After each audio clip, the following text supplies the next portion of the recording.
할렐루야, 할렐루야. 이곳에 오신 우리 모든 성도님들께 주님의 크신 은혜가 함께 하시기를 축복합니다.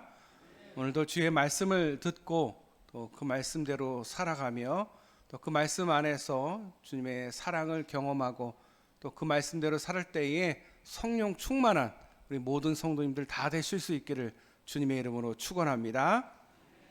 오늘은 지난주에 이어서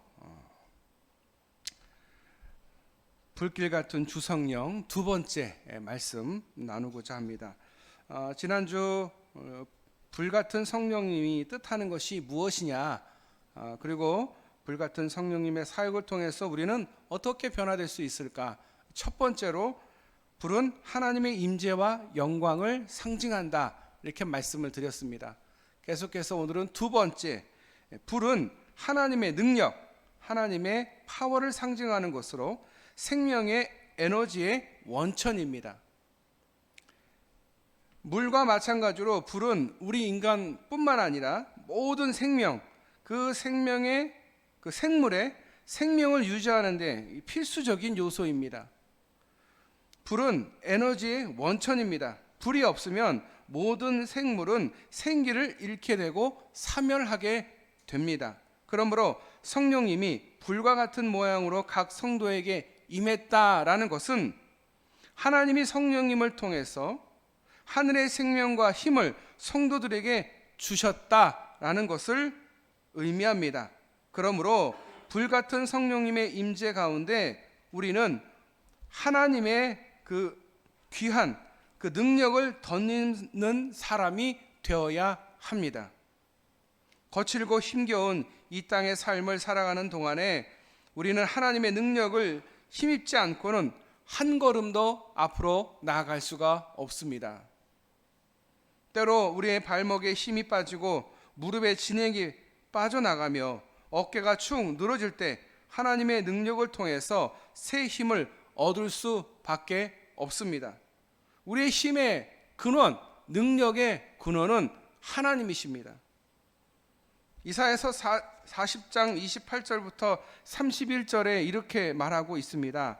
영원하신 하나님 여호와, 땅끝까지 창조하신 이는 피곤하지 아니하시며 곤비하지 않으시며 명철이 한이 없으시며 피곤한 자에게 능력을 주시며 무능한 자에게 힘을 더하시나니 소년이라도 피곤하며 곤비하며 장정이라도 넘어지며 쓰러지되 오직 여호와를 앙망하는 자는 새 힘을 얻으리니 독수리가 날개쳐 올라감 같을 것이요 다른 박질하여도 곤비하지 아니하겠고 걸어가도 피곤하지 아니하리로다. 아멘. 불은 열기가 있습니다. 하나님의 나라와 예수 그리스도의 교회는 사랑의 열기로 가득 차야 합니다. 성도는 사랑 없는 이 빙하 같은 이 차가운 이 세상에 하나님의 그 뜨거운 사랑을 나타내는 불같은 존재가 되어야 합니다. 우리의 존재 이유는 이 땅 가운데 잘 먹고 잘 살라고 이 땅 가운데 존재하는 것이 아닙니다. 하나님께서 우리에게 주신 사명이 있습니다. 하나님이 우리를 구원해 주신 데는 다 이유가 있고 의미가 있습니다. 그렇게 하나님께 구원받은 우리가 해야 할 것은 그 구원에 감사하는 그 감격과 그 사랑을 우리 이웃들에게 나눠주는 것이 우리의 사명입니다. 나 혼자 잘 먹고 떵떵거리다가 죽음을 맞이하는 것이 인생이 아닙니다. 그 인생이 얼마나 허무합니까? 100억을 모으고 1000억을 모으고 1조를 모으면 뭐 하겠습니까? 죽을 때 한 푼도 못 갖고 가는 게 사람 아니겠습니까? 죽을 때 돈 갖고 가는 사람 보셨습니까? 아무도 없어요. 열심히 자기도 쓰지 못하는 돈을 모아서 무슨 의미가 있겠습니까? 그렇게 모을 수 있게 해주시는 것은 그것을 나누라는 거예요. 혼자 자리에 앉아서 몇천 명분을 먹는 게 아니라 그 몇천 명분을 나눠줄 수 있는 사람이 되라라는 거죠. 그래서 너도 복을 받고 예수 그리스도의 이름이 이 땅 가운데 복을 받을 수 있도록 너는 복의 근원이 되라, 이렇게 하나님께서는 우리에게 말씀하시고 우리를 불러주신 것입니다. 그래서 우리는 그 하나님께서 주신 그 뜨거운 사랑을 나누어 줄 수 있는, 그래서 항상 교회는 따뜻한 사랑의 온기가 있어야 됩니다. 우리 신앙의 선배님들 또 목회 선배님들이 항상 하시는 말씀이 교회가 따뜻해야 된다. 그게 꼭 온풍기를 통해서 교회가 따뜻한 것도 물론 있겠지만 사람들의 눈빛, 사람들의 언어, 주보, 포스터, 현수막 모든 게 다 따뜻해야 된다. 그런 말씀을 참 많이 하셔요. 제가 목회를 막상 해보니까 그 말이 맞더라고요. 가끔 교회 새가족이 오시거나 들리는 분들이 오셔서 하시는 말씀이 우리 교회는 참 따뜻하다라는 얘기를 말씀을 하신다고 하더라고요. 제가 그 말을 들을 때 얼마나 기분이 좋은지 몰라요. 얼마나 감사한지 몰라요. 사람들이 보통 오면 경계하는 눈빛을 주거든요. 그런데 그렇게 하지 않고 따뜻하게 맞아주고 또 따뜻하게 배웅해주면 새로 온 사람들이나 아니면 잠깐 들리는 분들이 얼마나 위로를 받겠습니까? 거기서 끝나는 것이 아니라 우리가 하나님께 받은 그 사랑을 우리 이웃들에게, 내가 만나는 모든 사람들에게 나누어 줄 수 있어야 됩니다. 아니, 내가 만나지 못하는 사람들이 있으면 그 사람들을 억지로라도 만나서 하나님이 주신 그 사랑을 나눌 수 있어야, 그래야 바로 진정한 그리스도인인 줄 믿습니다.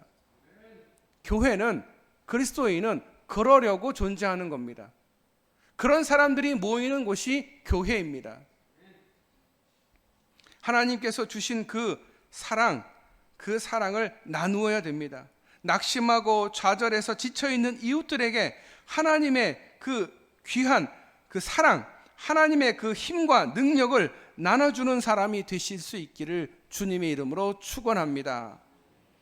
성령님의 충만하심을 경험하는 사람들은 이 사랑의 씨를 가슴에 지닌 사람들입니다. 한 사람의 영혼을 사랑하는 마음으로 가득 채워진 사람들입니다. 온 세상의 구원을 위한 그 복음 전도의 열정으로 가슴이 불붙은 사람들입니다. 병약하고 가난한 자, 소외되고 힘없는 사람들을 향해서 불쌍히 여기는 마음으로 잠을 이루지 못하는 사람들입니다.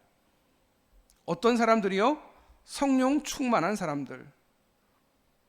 복음을 전하지 않고는 내 속에 있는 성령님이 그 불이 뜨거워 화를 입게 될 것이다 라고 바울은 고백했습니다.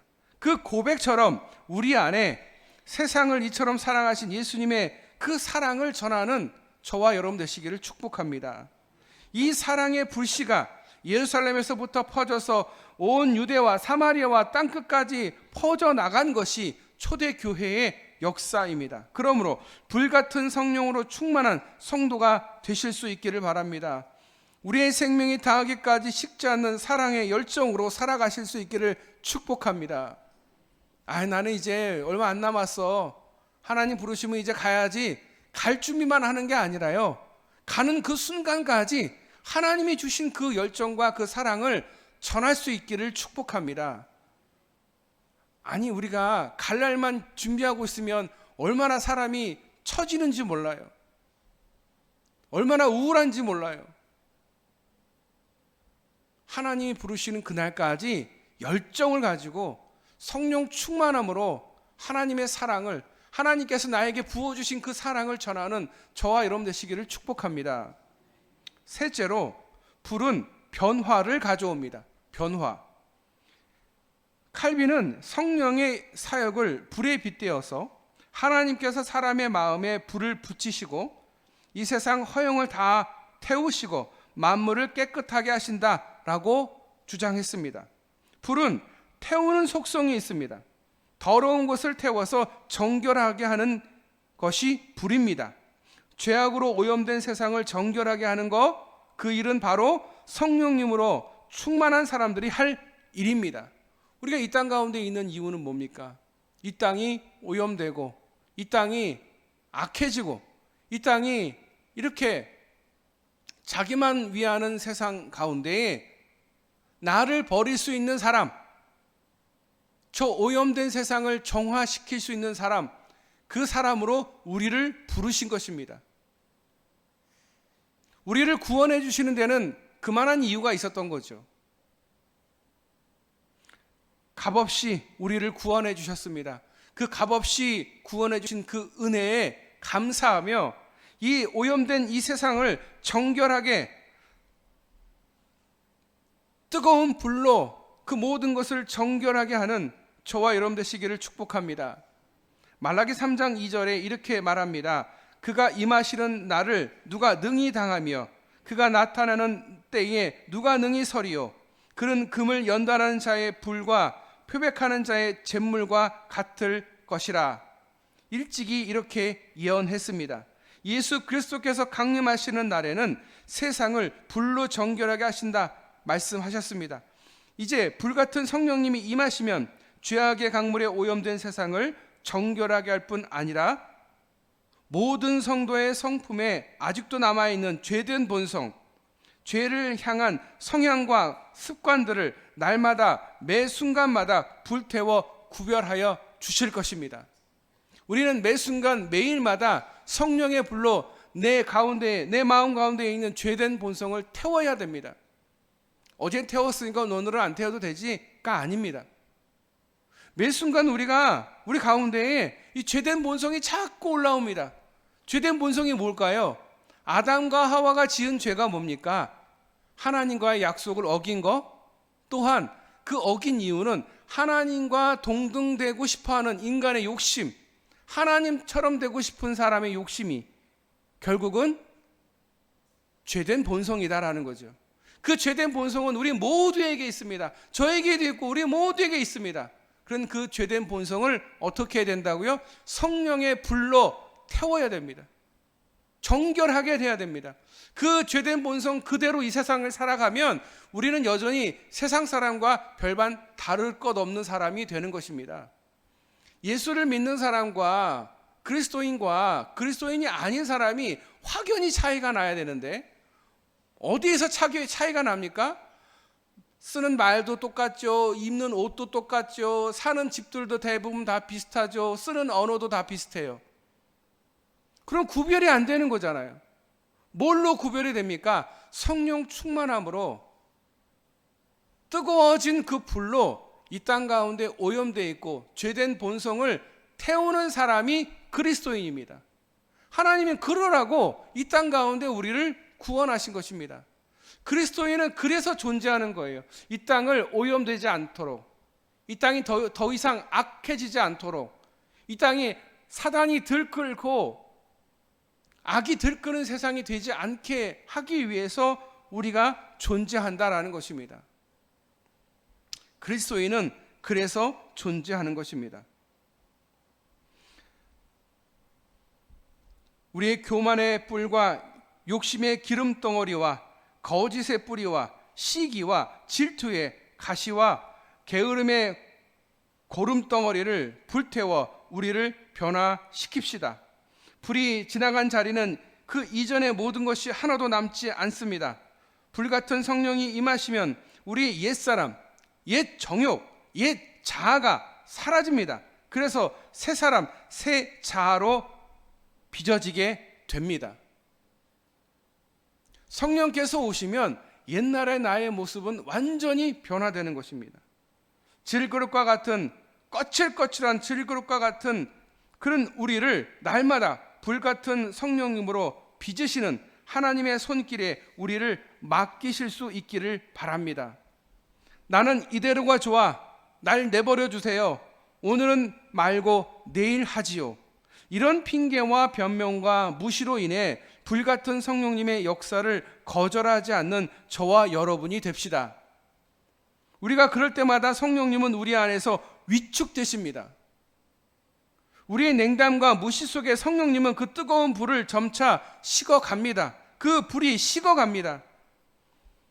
우리 안에 날마다 활활 타오르는 불같은 성령님의 역사를 사모합시다. 죄밖에 남지 않은 차가운 심장이 되지 않도록 순간마다 성령님의 충만함을 간구하고 기도합시다. 이 땅 가운데 우리가 살면서 차갑게 식어가지 않도록 내 열정과 내 열심이 약해지지 않도록 도전하시는 저와 여러분 되시기를 축복합니다. 마지막으로 불같은 성령님은 인격의 변화를 가져옵니다. 인격을 변화시킬 수 있는 것은 말도 아니고요, 돈도 아니고요, 힘도 아닙니다. 오로지 불같은 성령만이 그 인격을 변화시킵니다. 아, 저 사람 저 성격 바꿔야 되는데 어떡하지? 아무리 얘기해도 그 사람이 바뀝니까? 안 바뀌어요. 그 인격이 변화되지를 않아요. 그 인격을 변화시킬 수 있는 것은요, 성령밖에 없다라는 거예요. 성령께서 그에게 임해야 된다라는 거예요. 아, 저 사람 저 고집, 저 마음 못 고치네? 성령께서 임하지는 못하시기 때문에 못 고치는 거예요. 아무리 100번 말로 한다고 되는 게 아니죠. 백날 설교한다고 사람이 변할까요? 바뀌면 참 좋겠죠. 그런데 본인이 성령 충만하지 않고 성령님을 받지 않으면 절대 변화되지 않는다는 것을 저는 너무도 잘 압니다. 아무리 하나님 말씀을 가지고 설명을 해도 이해하지 못하고 받아들이지 못하는 이유는 성령 충만함이 없고, 성령께서 나를 변화시켜야 되는데 성령님이 내 안에 계시지 않으니까 그냥 자기 멋대로, 자기 생각대로, 자기 인격대로 살아가니까 남의 얘기를, 다른 사람의 이야기를, 아니 하나님의 말씀을 듣지를 않는 거예요. 성경에 있는 많은 인물들을 보세요. 하나님이 그렇게 수십 번을 얘기를 해도 듣지를 않잖아요. 이스라엘 백성들에게 수십 번 하나님이 선지자를 통해서 이야기합니다. 우상 숭배하지 말아라. 잘못된 길이다. 돌아오라. 돌아오라. 내가 너희를 기다리고 있다. 그런데 어떻게 해요? 안 들어요. 절대 안 들어요. 그래서 결국은 어떻게 됩니까? 포로로 다 잡혀가는 거예요. 수십 년 동안 고통당하면서 그제서 깨닫게 됩니다. 아, 하나님이 계시는구나. 우리를 구원하실 분은 하나님이시구나. 그래서 그들이 돌아왔습니다. 돌아와서도 그들이 변화됐을까요? 아니요. 여전히 변화되지를 않았어요. 많은 선지자들이 계속 이야기합니다. 하나님 말씀을 들어라. 여전히 변화되지 않은 그 사람들을 향해서 결국은 내가 죽어야 저들이 정신을 차리고 내 얘기를 듣겠구나 해서 예수님께서 이 땅에 오셔서 우리를 위해서 죽으신 거예요. 아무리 얘기해도 듣지를 않으니까 이 땅 가운데 인간의 몸으로 하나님이 오신 거예요. 하나님이. 우리를 만드신 창조주 하나님이 이 땅에 우리의 몸을 입고 이 땅에 오셨어요. 그렇게 오셨다는 얘기는 얼마나 절박하고 얼마나 사랑했느냐를 우리가 깨달아야 돼요. 아니, 저 하나님이 저 하늘에 계시면서 우리에게 이렇게 해라 저렇게 해라 하면 될 뿐이 왜 굳이 이 땅에 오셨을까? 얘기를 안 들어요. 하나님 말씀을 안 들어요. 기도하지 않아요. 자기 뜻대로 자기 생각대로 살아가니까 오죽 답답했으면 하나님께서 인간의 몸을 입고 이 땅에 오셨겠습니까? 도저히 안 되는 거예요. 그래서 이 땅에 오셔서 우리를 위해서 죽으신 거예요. 십자가를 지신 거예요. 매를 맞으신 거예요. 누구를 위해서? 자신을 위해서가 아닙니다. 우리를 위해서. 그러면서 하시는 말씀이 너희도 이와 같이 하라는 거예요. 너희도 이렇게 십자가를 지라는 거예요. 너희도 남을 위해서 살아라. 하나님을 위해서 살고 이웃을 위해서 살아라. 내가 너에게 불을 줬다. 이 불같은 성령을 받은 너희들은 이 불로 너희를 위해 사는 게 아니라 남들을 위해 써라는 거예요. 불같은 성령이 임할 때 사람은 변화를 겪게 됩니다. 삶의 가치관과 태도, 비전과 습관까지도 변화를 시킵니다. 배신자였던 베드로, 예수님을 배신을 3번이나 부인했던 그 베드로를 순교자로서 충성된 증인의 삶을 살게 된 것은 성령께서 그의 가운데 임했기 때문입니다. 예수님 말씀에 무지했던 베드로의 눈이 열려서 성령을 꿰뚫어 보고 바르게 해석해서 3,000명을 변화시키는 그런 능력을 발휘하게 됩니다. 일자 무식의 베드로가 사람들을 변화시키는 것은 베드로가 한 것이 아니라 그 가운데 하나님의 그 뜨거운 불과 같은 성령께서 임했기 때문에 가능했던 것입니다. 또한 충동적인 기질을 가진 이 베드로, 이제 성령 충만한 사도로서 사람 됨됨이가 바뀌는 역사가 일어났습니다. 의심 많던 도마, 내가 그 손에 손가락을 넣어보지 않는 이상 내가 못 믿겠다라고 했던 그 도마가 확신에 찬 사람으로 변화됩니다. 그리고 예수 부활의 증인으로 살다가 순교하게 됩니다. 여러분, 베드로가 예수님이 부활하신 것에 대해서 너무도 강력하게 의심했습니다. 그 인간의 기본적인 거죠. 어떻게 사람이 스스로 죽었다가 부활할 수 있을까? 내가 손가락을 넣어보지 않는 이상 나는 모르겠다, 난 못 믿겠다 라고 했던 도마가 순교했어요. 만약에 부활을 도마가 보지 못했고 성령을 경험하지 못했으면 도마는 절대 순교하지 않았을 거예요. 예수님의 부활을 우리는 보지를 못했어요. 예수님의 제자들, 사도들은 보았지만 우리는 보지를 못했어요. 그런데 우리는 뭘 보고 믿는 겁니까? 여러분, 부활한 거 보셨어요? 예수님 무덤 열고 나오는 거 보셨어요? 하늘 승천하는 거 보셨어요? 여기에 어느 누구도 본 사람이 없어요. 저도 보지를 못했어요. 근데 뭘 보고 우리가 하나님을 믿는 겁니까? 예수님을 믿는 겁니까? 예수님이 부활하신 것을 뭘 보고 믿어요? 예수의 제자들이 모두 다 한결같이 순교한 것을 보면서 믿게 되는 거예요. 아니, 부활이 없는데 왜 자기의 목숨을 그렇게 버리겠어요? 부활을 보았으니까 그런 거예요. 성령 충만했기 때문에 그런 거예요. 자기의 목숨을 아깝게 생각하지 않았어요. 주님께 자신의 생명을 드리는 것을 기뻐했다라는 거예요. 로마에서 많은 사람들을 핍박하고 많은 사람들을 순교하게 할 때에 사람들이 어떻게 했다고요? 죽을 때 어떻게 했다고요? 기뻐했습니다. 내가 감히 예수님의 그 은혜를 경험한 내가 감히 이렇게 순교할 수 있다니. 그래서 로마에서 어떻게 합니까? 더 이상 순교하게 못하게 막습니다. 죽이지 말라고 해요. 아니, 죽였더니 다들 막 기뻐하는 거야. 눈물을 흘리면서. 죽음을 두려워하는 것이 아니라.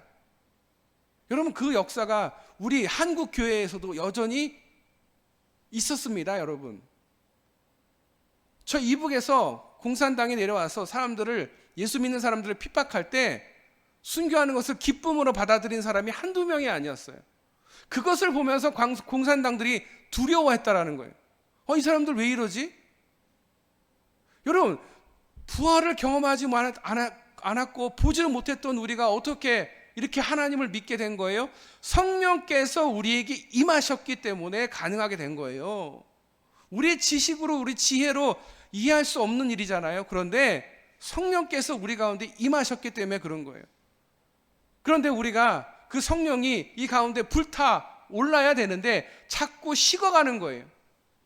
성령님의 소리를 듣지 않고 무시하고, 그러니 점점 성령님은 위축되고 점점 불이 점점 약해지는 거죠. 제가 물을 지난주에 설명드렸죠. 물이 꽉 차 있는데 시간이 지나면 증발된다고. 성령께서 우리 가운데 오셔서 하나님을 믿게 됐고, 그래서 교회에서 열심히 신앙생활 하는데, 문제는 이 성령의 불이 계속 있는 게 아니라 사그러든다라는 거예요. 사그러들면 계속 의심하게 되고요, 하나님을 믿지 못하게 됩니다. 신앙생활 하는데 열심을 피지를 못하고 게으름을 피게 됩니다. 기도하는 것에 게으르게 되고요, 말씀 보는데 게으르게 되는 거죠. 왜? 성령이 위축돼서 그런 거예요. 여러분, 불같은 성령님께서 결국은 이 많은 사람들을 변화시키셨습니다. 베드로, 도마, 여러분 요한도 마찬가지입니다. 우레의 아들 요한. 우레라는 게 뭘까요? 버럭하네. 버럭 요한이에요. 버럭 요한. 이 버럭 요한이 사랑의 사도가 되어서 하나님은 사랑이다라고 외칩니다. 숨을 거두기까지 하나님 사랑, 이웃 사랑, 복음만을 증언합니다. 왜? 성령께서 요한과 함께 했기 때문에. 그 버럭하며 그 성질이 고약했던 그 요한이 기독교 핍박에 제일 선봉에 섰던 사람 누구예요? 사울이 그렇게 예수 믿는 사람들을 핍박하고 죽이려고 했던 그 사람이 죽기를 각오하고 마지막 로마에서 순교할 때까지 복음을 전한 사람, 사울이 바울 되었습니다. 사울이 바울 되어 있었던 것은 성령께서 함께 하셨기 때문에 사울이 바울 될 수 있었다라는 것입니다. 성령님의 우주적 강림으로 이제 모든 사람이 성령 안에 거하게 되었습니다. 그리고 삼위일체 하나님이 성령님을 통해서 우리 안에 거하게 되었습니다. 그래서 늘 함께 하시는 성령님 안에서 날마다 삼위일체 하나님의 얼굴을 바라보며 우리는 하나님의 얼굴을 닮아갑니다. 인격적인 교제를 쉬지 않으므로 하나님 말씀과 기도를 통해서 더욱 거룩해집니다. 성령님께서 주신 그 은사와 능력을 힘입어 담대히 이 사역의 현장에 나아갈 수 있습니다. 오직 성령의 열매, 이 사랑의 9가지 열매, 사위와 오자양 충원절, 사랑, 기쁨, 희락, 화평, 오래 참음, 자비, 양성, 충성, 온유, 절제, 이 열매를 맺게 됩니다. 성령께서 오시면 우리가 예수님을 닮아가는데, 예수님을 닮아가는 그 성품이 이 9가지입니다. 사랑, 희락, 화평, 오래 참음, 자비, 양선, 충성, 온유, 절제입니다. 우리 그리스도인이, 우리 교회를 다니는 우리가 예수의 성품을 닮아간다라고 할 때 이 모습이 비춰져야 됩니다. 아, 저 사람이 사랑의 모습이 있구나. 항상 희락 또는 기쁨의 모습이 있구나. 항상 화평하구나. 다투지 않고 싸우지 않고 항상 화평하구나. 또 오래 참을 수 있구나. 또 너그럽게 자비와 양성과 또 하나님 앞에 충성, 교회 앞에 충성, 또 온유, 절제의 삶을 살아가는구나를 보면서 아, 예수님을 닮아가는구나. 저 사람이 예수님을 믿는 사람이구나를 우리가 보게 되는 것입니다. 하나님의 형상으로 새롭게 빚어져 가는 것입니다. 비록 실수와 허물과 잘못과 죄악 가운데 있을지라도 날마다 사제의 은혜와 불같은 성령님의 은혜를 힘입어 조금씩 달라져 갑니다. 처음부터 믿음 좋고 신앙 좋은 사람이 되는 게 아니라 조금씩 변화되는 거예요. 우리는 그것을 기다리고 또 기다려주는 거죠. 오직 성령님의 충만함을 입을 때만 가능한 줄 믿습니다. 우리 예수님 믿고 참 기뻐할 때가 있었죠. 구원받았을 때 펄쩍펄쩍 뛰면서 좋아했었던 저와 여러분이 이제 시간이 흘러서 냉랭해지고 무감격해지더니 불길 같은 성령님의 역사와 상관없는 삶을 살고 있지는 않는지 다시 한번 나의 삶을 되돌아보실 수 있기를 바랍니다. 오늘 우리 가운데 그 감격과 감동이 회복되어 이 우주적인 사건, 성령께서 오신 그 사건을 기억하면서 항상 성령 충만한 저와 여러분 되시기를 주님의 이름으로 축원합니다. 기도하겠습니다. 하나님 감사합니다. 오늘도 복된 주의 전에 나와 주님 앞에 기도하며 주의 말씀을 듣게 하시니 감사드립니다. 우리 가운데 성령 충만함이 있어야 되는데 이 성령 충만함이 점점 사그라들고 성령께서 내 가운데